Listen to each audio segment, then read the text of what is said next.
Hey friends, welcome back again to ये academy. So friend, आज से हम स्टार्ट करने वाला है हमारा मंथ वर्ड ऑपरेशन की एक लेटेस्ट सीरीज। नाउ यहाँ पे हमारा जो पहला लेक्चर होने वाला है that is about a comprehensive मन इंट्रोडक्शन। लाइक व्हाट इज मन, एग्जैक्टली मन होता क्या है, because that is a very basic question. So what is मन? सो बेसिकली मन इज अ स्टैक डेवलपमेंट। अब मन क्या है? मन स्टैक डेवलपमेंट है and it is a popular technology stack.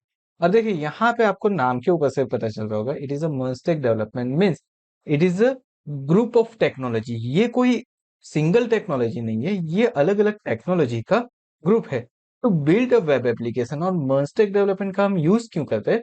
To build a web application. And now ये क्या है? सो इट इज बेसिकली चार अलग अलग टेक्नोलॉजी के इनिशियल लेके बनाया हुआ एक नेम है। That is what, that is a मन। चलिए, तो अब आ जाते हैं हम हमारे मन के अंदर के एग्जैक्टली मन है क्या। तो हमने समझ तो लिया कि ये चार अलग अलग टेक्नोलॉजी का कॉम्बिनेशन है। सो विच फोर टेक्नोलॉजी, कौन कौन सी है ये चार टेक्नोलॉजी? पहली जो है वो है MongoDB. Now what is exactly MongoDB? So it is no SQL database.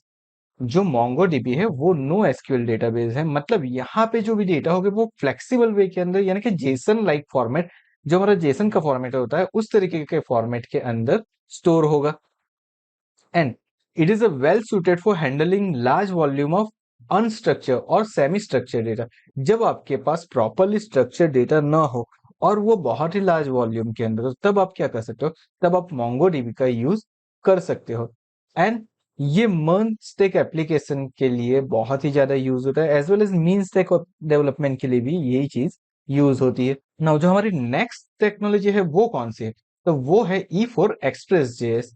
Now, what is Express.js? So, it is a web application framework for Node.js. ये Node.js के लिए एक वेब एप्लीकेशन का फ्रेमवर्क है, which is a JavaScript run time, और ये JavaScript का run time framework है। अब एक्सप्रेस जेएस में हम करेंगे क्या? तो यहाँ पे देखिए, जो भी प्रोसेस होगी ना वो सिंप्लीफाइडिंग हो जाएगी।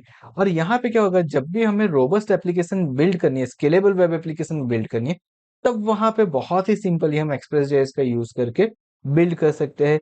एंड ये क्या करता है, ये हमें राउटिंग के लिए भी टूल प्रोवाइड करता है, एचटीटीपी रिक्वेस्ट को भी हम यहाँ से हैंडल कर सकते हैं, रिस्पॉन्सेज को भी हैंडल कर सकते हैं, और मिडलवेयर को भी यहाँ से ही हम मैनेज कर सकते हैं। यानी कि अगर मैं ऐसा बोलूं कि एक्सप्रेस जेएस किया, तो Express JS is basically our backend of our web application.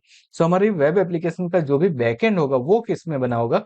वो बना होगा एक्सप्रेस जेएस के अंदर। नाउ अब जो थर्ड होता है वो है हमारा React JS. So as we all know, React JS क्या है? It is a JavaScript library developed by Facebook. ये फेसबुक ने एक जावास्क्रिप्ट लाइब्रेरी बिल्ड की है to building a user interface. ये किसके लिए मेनली है? User interface. यानी कि जब भी आपको फ्रंट एंड डेवलप करना है तो आप क्या करोगे? रिएक्ट का यूज करोगे। मर्न की एप्लीकेशन के अंदर यहां से हम क्या करेंगे? हम यहाँ पे सिंगल पेज एप्लीकेशन बनाएंगे यूजिंग रिएक्ट जेएस। और सिंगल पेज एप्लीकेशन का मतलब ये है कि यहाँ पे आपके जो कंपोनेंट है वो राउटिंग के थ्रू सारे चेंज हो गए। अब आगे आ जाते हैं हम अपनी चौथी और आखिरी टेक्नोलॉजी, जो कि है नोड जेएस। ना what is node JS? So basically node JS क्या है? ये server size run time developer tool है, ठीक है। ये क्या करता है? आपको सर्वर साइड के ऊपर रन टाइम अलाउ करता है लॉजिक बिल्ड करने के लिए। मुझे कुछ लॉजिक बिल्ड करना है, सर्वर के ऊपर कुछ लॉजिक बिल्ड करना है, बैकएंड के लिए मुझे कुछ लॉजिक बिल्ड करना है, ये सारी चीजें हम कहाँ पे करें? ये सारी चीजें हम करते हैं नोड जेएस के अंदर। यहाँ पे हम एपीआई का एंड पॉइंट भी क्रिएट कर सकते हैं, जो कि हम उसे एक्सेस करवाएंगे फ्रंट एंड के अंदर, ठीक है। तो ये होता है पूरा मर्ज स्टैक डेवलपमेंट। यहाँ पे हम मोंगोडीबी, एक्सप्रेस जेएस, उसके बाद react JS and node JS, ये चार अलग अलग टेक्नोलॉजी का यूज करेंगे। सो नाउ क्वेश्चन ये होगा कि सर हम ये चार अलग अलग टेक्नोलॉजी करके क्यों सीखे फुल स्टैक डेवलपमेंट? तो उसका रीजन है उसके की फीचर्स। अगर मैं बात करूं मर्न स्टैक डेवलपमेंट की, तो मर्न स्टैक डेवलपमेंट का जो सबसे पहला फीचर है वो है सिंगल लैंग्वेज जावास्क्रिप्ट। अब यहाँ पे क्या है, आपने जैसे कि देखा है मोंगो को छोड़ के सारी चीजें जो है वो जेएस के थ्रू बनी, यानी कि आप क्या कर रहे हो? यहाँ पे सारी जगह पे जावास्क्रिप्ट का ही यूज करने वाले हो। देन यहाँ पे आप रिएक्ट जेएस का यूज करके हाईली रिस्पॉन्सिव यूजर इंटरफेस बना सकते हो।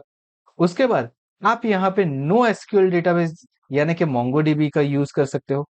एंड यहाँ पे हमारे पास मॉडर्न डेवलपमेंट टूल्स भी अवेलेबल है। उसके अलावा जो फीचर्स है सबसे important, it allows a cross platform development. ये क्या करता है, क्रॉस प्लेटफॉर्म डेवलपमेंट को अलाउ करता है। So that is the basic feature of MERN stack development. I hope आपको ये सारी चीजें समझ में आ गई होगी और आपको ये भी पता चल गया होगा कि एग्जैक्टली मर्नस्टैक डेवलपमेंट क्या होता है। तो चलिए, यहाँ पे हमारा आज का वीडियो खत्म हो रहा है। आई होप आपको ये सारी चीजें समझ में आ गई है। अगर समझ में आ गई है तो वीडियो को लाइक कर दीजिए, चैनल को सब्सक्राइब कर दीजिए और इस सीरीज के आगे आने वाले वीडियो के लिए नोटिफिकेशन बेल आइकन के ऊपर भी क्लिक कर दीजिए। मिलते हैं कल शाम को 6 बजे हमारे इस सीरीज के नए वीडियो के साथ। Thank you so much for watching this video.